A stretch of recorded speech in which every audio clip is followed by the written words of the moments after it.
start. When I was very young, I was always very much an escapist, and I believed right until I was sort of 10 or 11, it was only at that stage I realised I wasn't the one who was collected by the spaceship and taken off to paradise somewhere. In 1990, Heavenly Pop Hit was just that for the Dunedin band The Chills, a hit. International fame and fortune beckoned, but then for the 11th time in as many years the band broke up. This is the story of Martin Phillipps and The Chills' dream to make it on the stage of international pop music. The main thing people probably think about when they think of The Chills are all the personnel changes, which perhaps suggests that Martin is a bit of a despot. He's pretty difficult to get on with and so forth, which isn't true at all. Roy Colbert is widely respected for his knowledge of rock music. He's watched Phillipps and The Chills grow from a Dunedin garage band to an international rock unit. That is very hard. It's also extremely hard to find people who are willing to have that commitment. And that's been the greatest problem for Martin. He's had it right from day one.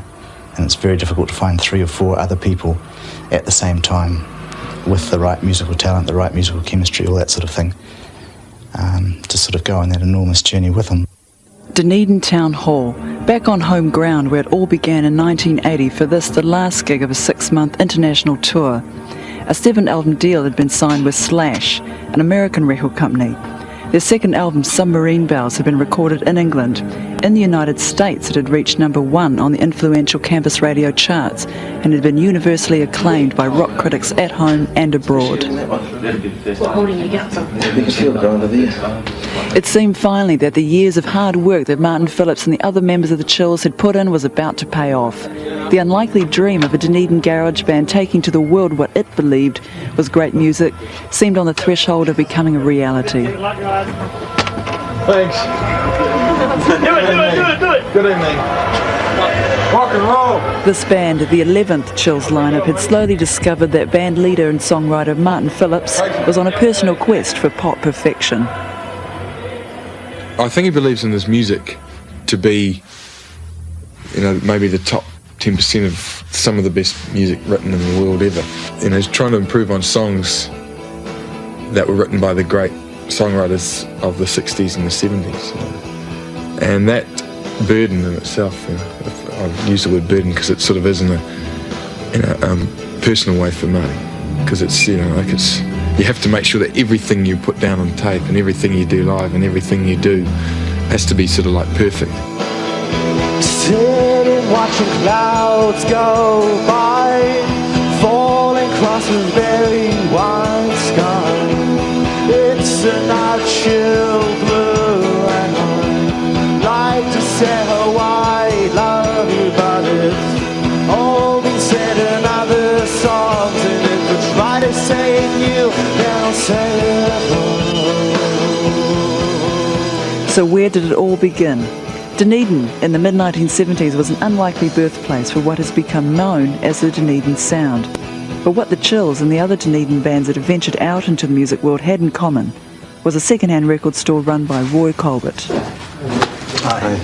Colbert, a passionate believer in good music and good records, has remained friends with the young men and women who formed the Dunedin bands ever since they started coming into his shop. Phillipps' own musical tastes were developed and nurtured by the records he found here. Well, Martin started coming in here when he was about 13, I think. We were upstairs then. Very, very shy, polite, apologetic even, 13-year-old, wanting David Bowie records. It soon became apparent that he wanted every David Bowie record. So, I think the single-mindedness, the determination, collector's mentality was there at that stage. As for appearing as a likely rock star, I'd be lying if I said he appealed as that. But he was definitely very determined in everything that he did. In Dunedin in the late 70s, a devoted group of about 150 fans started to support the new bands. They were really important times. It was a very sort of friendly, vibrant community. Always the threat of getting beaten up by people from South Dunedin in large American cars, and that sort of put a sort of a good sort of dangerous angle on it, where you realised you were doing something which people weren't so happy with. But it was a very exciting time, the perfect time to be involved with such passionate music when you're in your sort of mid to late teens. It's the time you just really feel, life begins and ends with the music that you love. In 1980, Phillipps, who was then 17, and some friends found his garage to rehearse a new band. Alan Haig and Peter Gutteridge were other founding members of what was to become known as the Chills. Oh, well, right. Still here? Yep.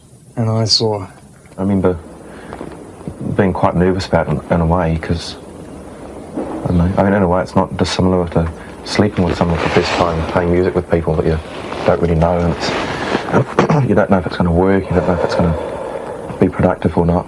We were just amazingly obsessed by it then, as was everybody who was playing in 1978, 79, who just picked up a guitar and realised you didn't have to play 9 years, under some strict guitar tutor before you were allowed to play with someone else. We're probably going to call ourselves the Chills. A brief, rough recording has survived of the first Chills gig. Soon they were appearing at popular local venues like the Captain Cook Hotel with other Dunedin bands that now read like a who's who of New Zealand rock music. Rachel Phillipps, Martin's younger sister, was also a founding Chills member, but the soon-to-become all-too-familiar pattern of members leaving began almost immediately. I left the Chills in a way because I wanted to do a bit, noisier things than Martin did. And Martin was, at that time, too structured for my tastes, which is another way of saying that I couldn't really play guitar very well. I was really technically, underdeveloped. I've got it slightly better now. It's a bit more of a usable tool than a log of wood that just frustrates me. And my guitar's got 6 strings on it now. There's been 15 people through the band. You always wonder, you think of the different combinations, and there's been a lot of different music made under the band of the Chills. He's just used us. Think of all the people he's used. All broken-hearted. He's stolen all my riffs. I wasn't a Martin Phillipps band then. It was all of us, It was, I think it became more, Within a year, I'd say it was definitely I think Martin's always been very single-minded, even from the early days, that music, was definitely an option in which to guide his life, So it doesn't surprise me at all that he's still doing it 10 years later and the Chills are still together, It seems completely natural to me, I can't really imagine him doing anything else. It's 1982 and Martin Phillipps starts recording his first songs written as a 17-year-old. If we're floating in a space capsule, I'll leave you. Perhaps you'll smile at me. Nothing like Kaleidoscope World. The stars and planets just collide on by. Cold patient like a white god's eyes. We smile a lot.